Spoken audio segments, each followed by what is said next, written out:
Imagine being your most powerful, your most attractive, the youest you, as Dr. Seuss would say.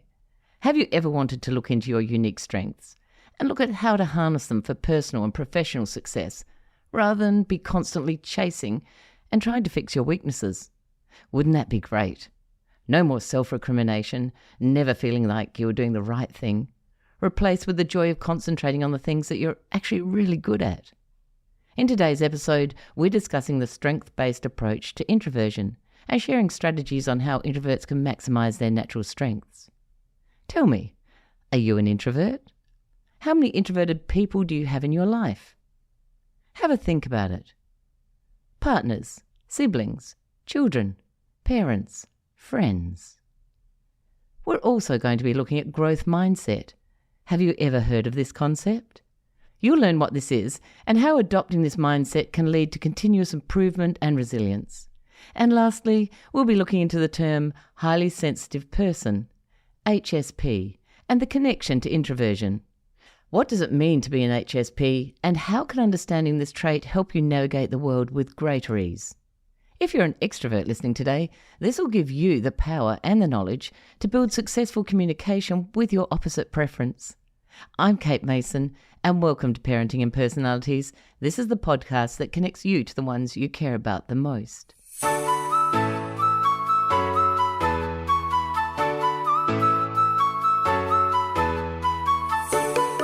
Kate James is a renowned coach, speaker and author who's dedicated her career to helping people live with more mindful, balanced and confident lives.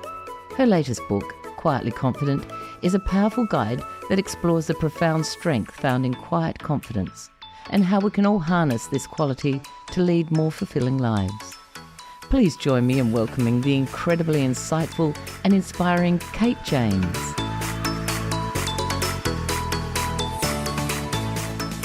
Hello, Kate. Welcome back. Thanks for having me, Kate. I'm looking forward to our conversation. So am I. Now, last week we discussed introverts and confidence. And today we're going to be looking at how to maximize the strengths of introverts rather than focusing on their weaknesses. Now, I think this is the same also for extroverts in a way. You mentioned that studies show that most of us believe that if we fix our weaknesses, that is the key to success. But you have a different approach to talk about today. Yes, I have looked at the research around strengths and also focused on this a lot with myself and clients. And the focus on strengths means that what we're looking at is what are the skills or attributes, qualities that we have that when we engage those things, we feel most energized. And I think the reason that this then becomes much more motivating than building on our weaknesses is that we're going to go out in the world and look for things that leave us feeling good about ourselves and motivated then to do more of the same. So let's say, for example, that I have a strength of, in my case, I have a strength of being creative, although I didn't know that was a strength for many years, not in a typical creative way. So I'm not a musician and I'm not There are many ways of being creative, aren't there? Can you just give us, while we're just sitting in this, give us a whole range of what creative can look like? Well, for me, it presents itself in the way that I approach, for example, client work or writing a book or, writing is a creative trait, but it's actually more the problem-solving part of things that I think is my greater strength, not so much. I love writing and I'm good at it, but it can ultimately drain me a little bit. So that's the bit that we're looking at. We're not looking at whether it feels like, yes, I'm naturally good at it, so much as am I good at it and it's energizing to me. So I'll jump back to the creativity in a second, but I'll just use another example to explain what I mean by this. Yes, yeah. When I was young, when I was at school, I was good at maths and I'm still okay at maths, but it doesn't energize me to do that real detail work.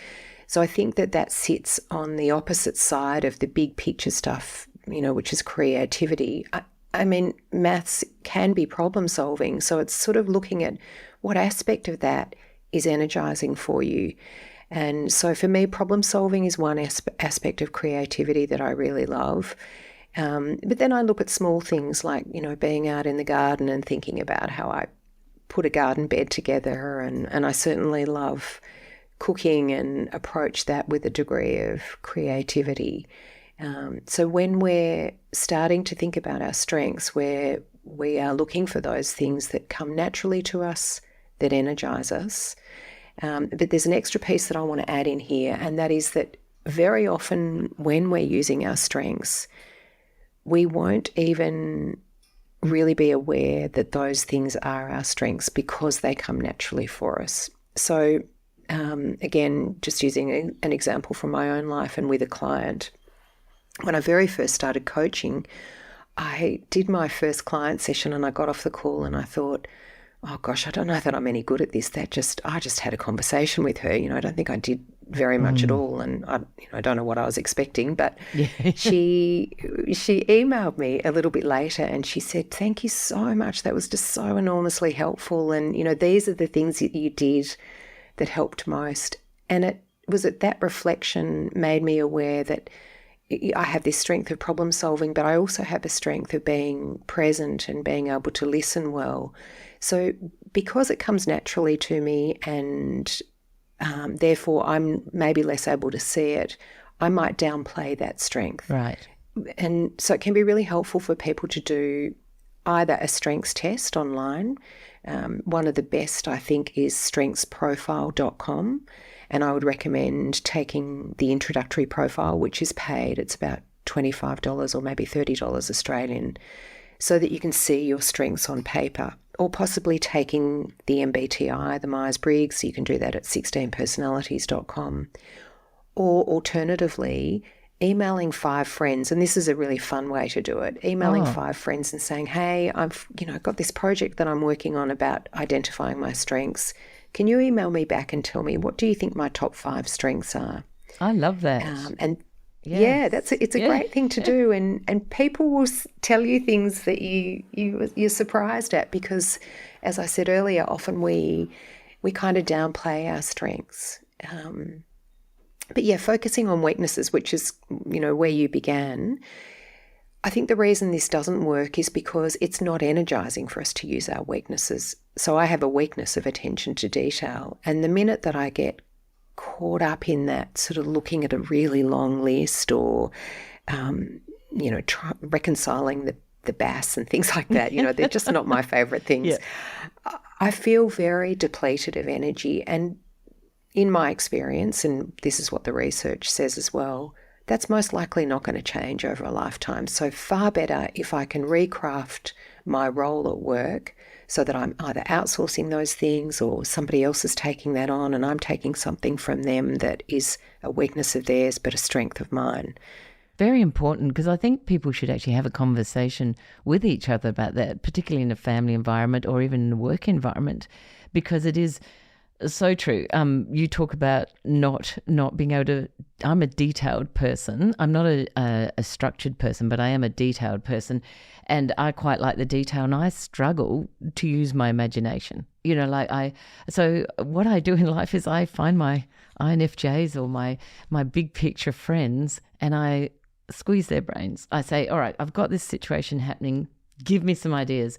And I get the most amazing answers because they are using their strengths, and I'm allowing one of my weaknesses. I don't care. I say, for example, for me, I've never decorated my house. I'm useless. Okay, I would have just white walls and no coloured furniture. Like it's just not a thing for me. And I've always used an interior design person to come through, and I've had the same one for 30 years. And people say to me, Kate, you can do this yourself. You're fine. Why don't you just do it yourself? You're good with stuff. And I said, no, I'm not. And I'm quite happy to admit I'm not. I don't need you to feel offended for me because I don't feel like I've got good taste. So it is. So and I don't. And I'm quite happy to acknowledge it. And I think sometimes we need to acknowledge, like you're saying, and go, no, actually, I'm not good at that. I need to handball this. Somebody else catches that, and I'll go on doing what's really good for me.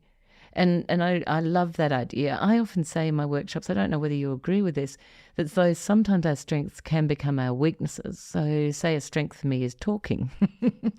That can become a weakness when I overdo it. So do you find that yourself?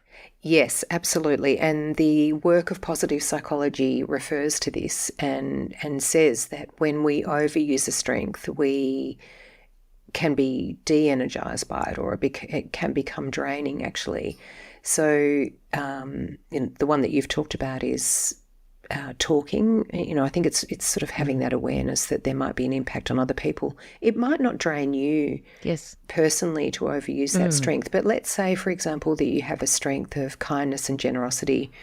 This is one of my strengths, and I love using this strength. It gives me energy to be kind to people, but if I overdo it, I can get to a point where I feel a bit burnt out, or possibly if I really overdo it, I can feel a bit resentful, and I need to understand that that is totally my responsibility to dial that back.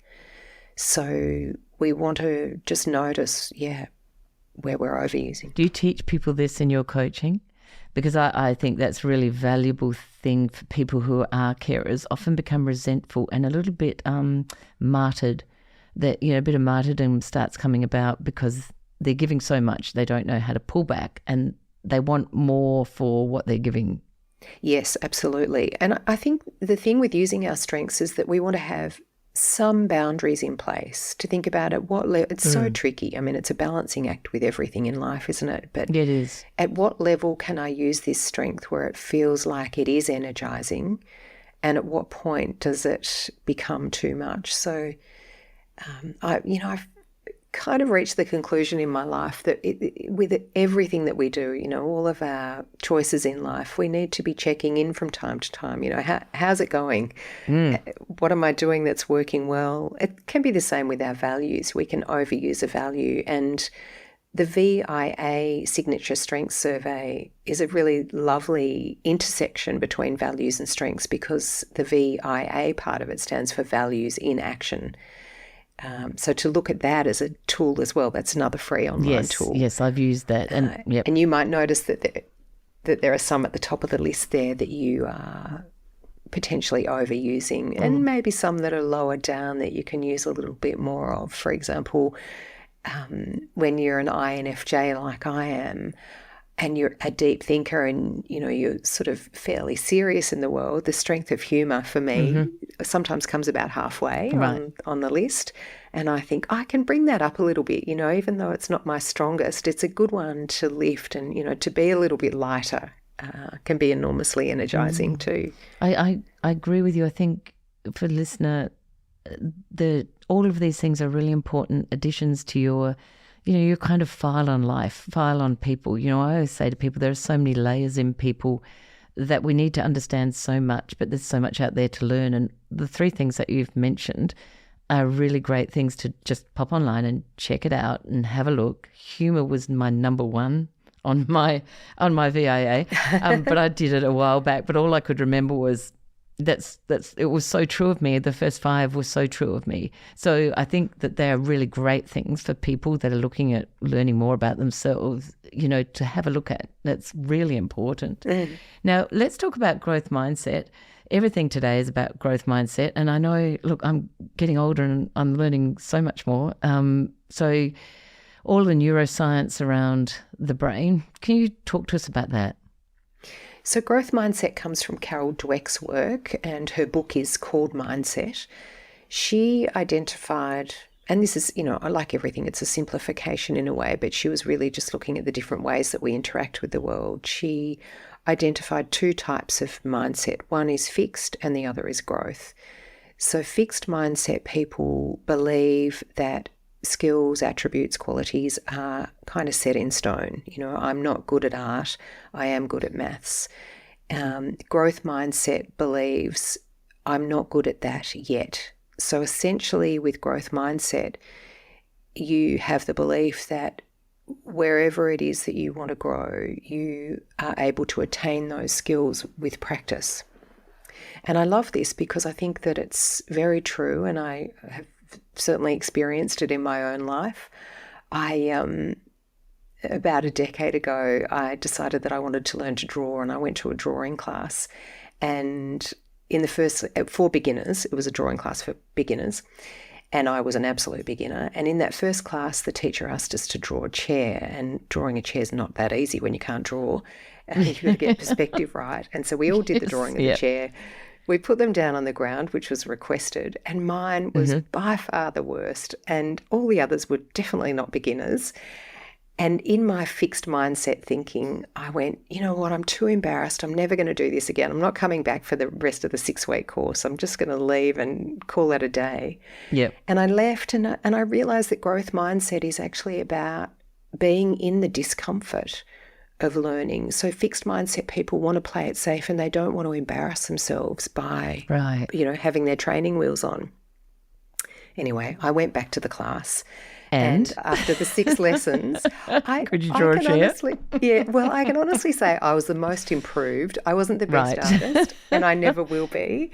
No. But I know that the thing that will make me better at art is just practice. And it's the same with any of the skills that we want to develop.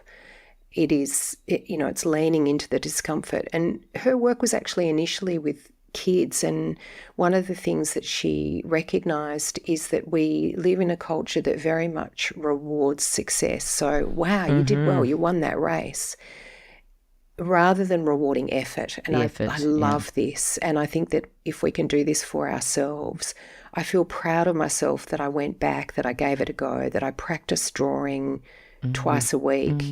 I feel pleased with that. It's the effort that we want to reward, and we want to do that with kids. Very much. And we also want to normalise the fact that when we're in the middle between I don't know how to do it and learning how to do it, it is messy. We are going to fail. We're going to make mistakes. We're going to get it wrong. And that's okay. I think that's such a helpful thing for us to remember. It is, but I've started talking to a few people who are very perfectionistic, and I'm not sure whether that's part of your type. But changing that headset for those people is extremely hard. The child that doesn't want to draw because they can't get it right, and there's no way you'll get them to colour in if they've messed up something. How does growth mindset go into that at a child level? I don't think that I'm an expert on the topic to be able to answer that question, but I have seen the trait of perfectionism in children, and I see it in my grandson. He was, when he first started learning to write letters, he would get really frustrated with himself. I suspect that Carol Dweck would say that we want to keep praising effort, not to push our kids, but maybe even making them aware of the fact that it is okay to make mistakes. I do have a tendency to perfectionism as well, and I try to recognise that really gets in the way of me trying new things. So the way that I counter that is to intentionally try things that I'm not good at, and that's been challenging over the years, but it's also been incredibly rewarding. I'll usually be enrolled in some kind of class where I'm doing something that's well outside my comfort zone, and it's made me a little more comfortable with failure. Which is that's a fantastic comment.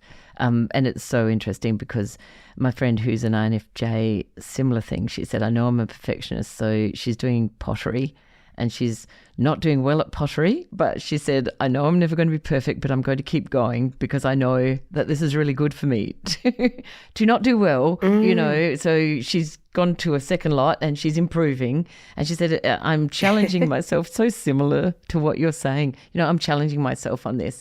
And I think that's a really great idea it's not like working on your weaknesses. It's like working on something that you actually want to do, isn't it? Because we've just said, don't work on your weaknesses. It's not worth it.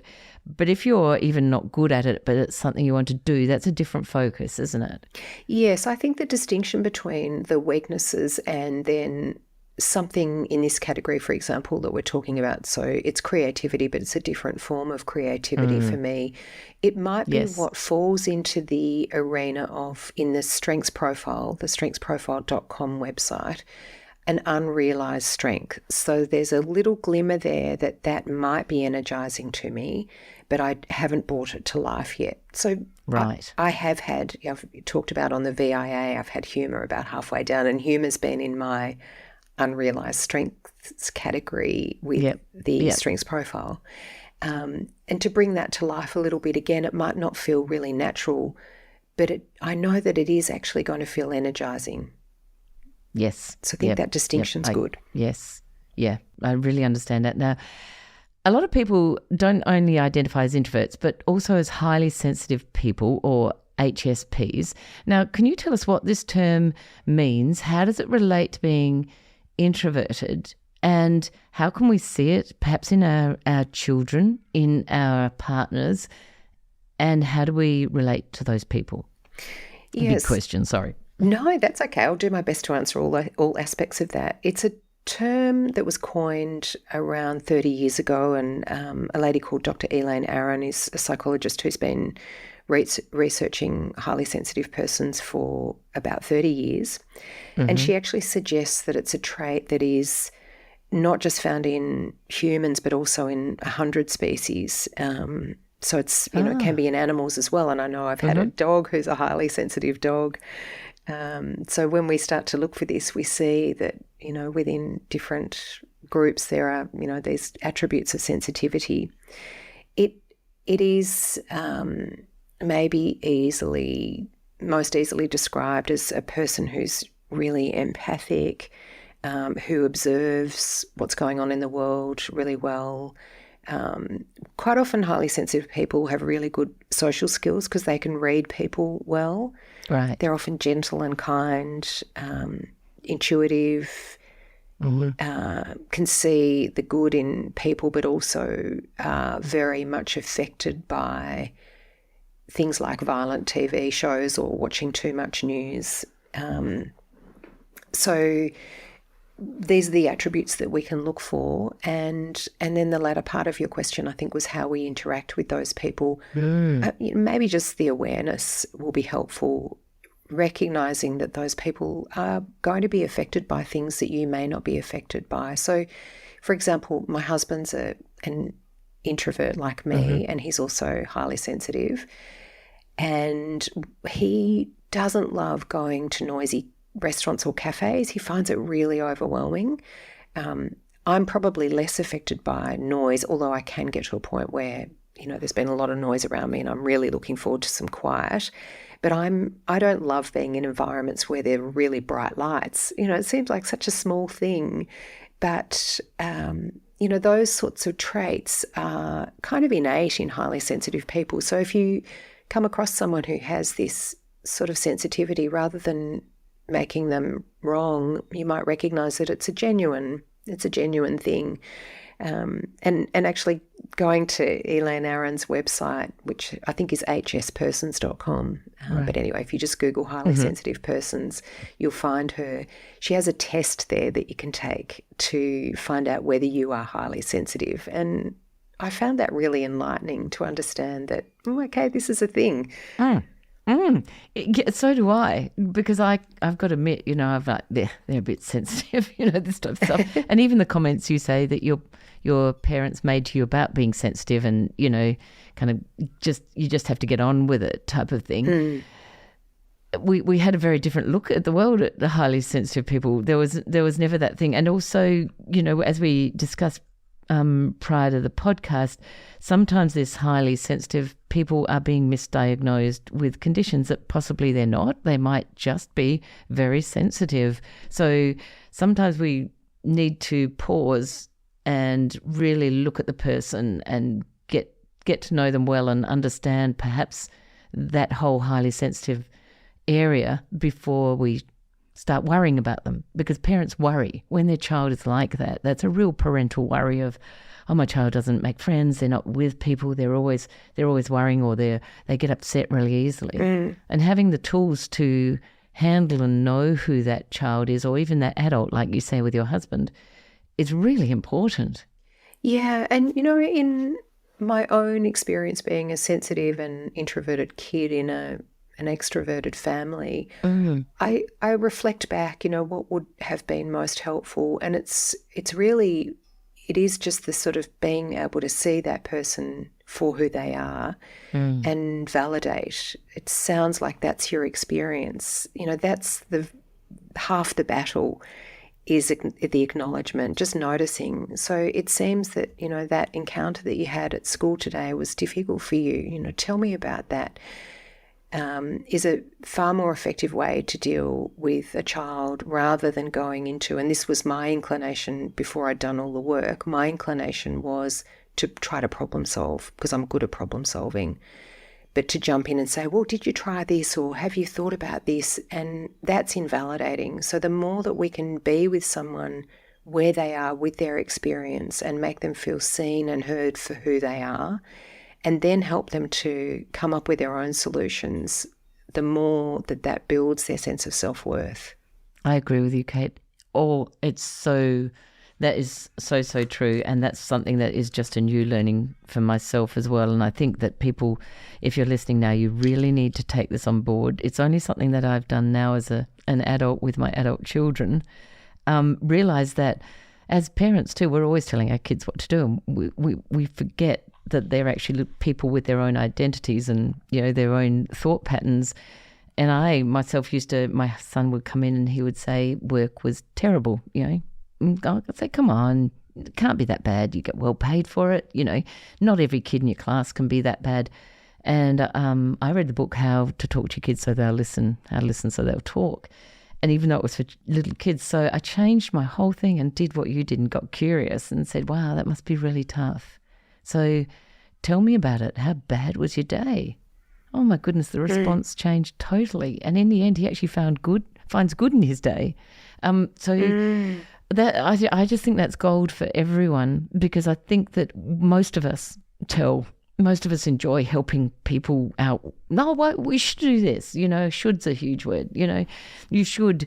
And if we stop ourselves and actually go, all right, let's go into the feeling and let's go into what's happening for them, that's a life changer, I think. I think it's a life changer as well. And like you, it's taken me a lot of years to learn to validate. And I came to recognize that my own desire to fix and problem solve was really very much around making myself feel better. Sitting with someone in their discomfort or their pain or their anxiety is really hard. But now I try to find, 100 different ways to say to my kids, I understand, or I see you, or as you say, bring in that beautiful strength of curiosity that I think is maybe one of the best strengths in the whole world. Yes, it is. And I know I don't have it, but that's one of my things I'm working on because I can see the value in it. It's just huge, Yeah.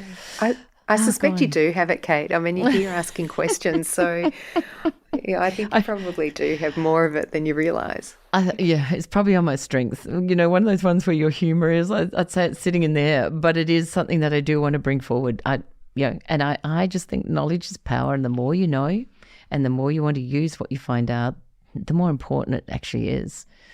So, Kate, I'm going to have to wrap it up now, unfortunately, because I could talk to you for hours. Tell us again where we can find you. So if you could do that, that'd be great.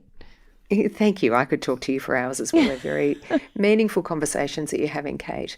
So people can find me at my website, which is totalbalance.com.au, or email hello@totalbalance.com.au if you have any questions. So it's been an absolute pleasure having you back here to talk about the unique strengths of introverts and, in all honesty, how extroverts can also build their qualities to achieve success. Your book is amazing. I recommend it to anyone listening, whether you're extroverted or introverted. Honestly, it's called Quietly Confident, and I think you should go out and buy yourself a copy. Thanks, Kate. Thanks so much for having me, Kate. When we think about approaching challenges as opportunities for growth rather than obstacles, introverts have some unique advantages over extroverts. Introverts excel in thoughtful communication and independent work. If you're a highly sensitive person, use your heightened sensitivity to connect more deeply with others and create a more empathetic environment around you. There are many ways for introverts to shine, so let your star sparkle. Thank you for listening to Parenting and Personalities. If you enjoyed this episode, we'd love it if you could leave a rating and a review that would help others learn about this podcast. If you're interested in discovering more about you and your family's personality types, you'll find my book, Who Is This Monster or Treasure in My House, on Booktopia or Amazon. If you have an episode idea, please send a note to thepersonalitycoach@gmail.com. Many thanks to our producers at Stories and Strategies, and we'll see you next time.